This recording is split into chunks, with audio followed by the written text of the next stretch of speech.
Okay, so the next video is gonna be, I think they're called bird dogs. These are pretty traditional core workout.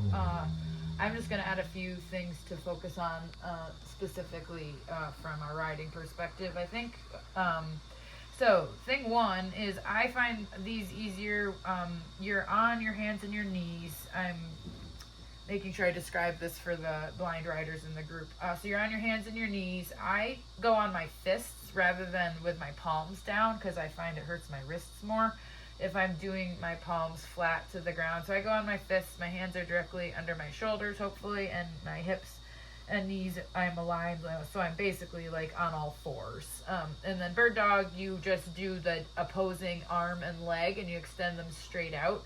So just before you do that, it's not a bad idea, I think, to sag your low back.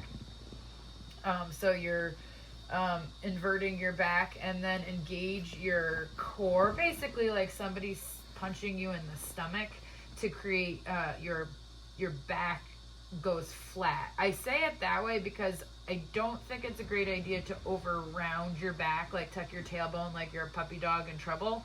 So I find if I start a little bit inverted and then I strengthen bring my belly towards my spine, then I feel that my back is strong and even. That's gonna stay like that the whole time. And you should be able to breathe and talk while you're doing these exercises so you're not holding everything wicked tight. So from there, you're just basically extending one arm and one leg straight out, hopefully parallel to the ground.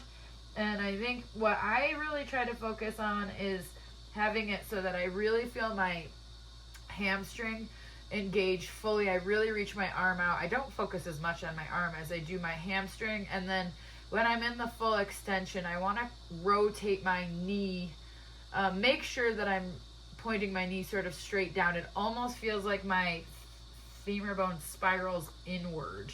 And I think that's really helpful because as a rider, especially when you're sitting the trot or posting the trot, you sort of have a spiraling aspect in your femur bone. So I really concentrate on that feeling, and I don't want my leg to go wide to the side or inward. We're trying to go like just sort of straight back. So I check my core, I go straight back, and then I hold that for a count of 5, and then shows her to check to make sure I'm not dropping my arm down or anything like that. And then you switch back and forth. So you're creating that sort of diagonal imbalance. And so you have to sort of stabilize with your core. And then I do sort of 10 of these. So that's 10 per arm for a count of 5.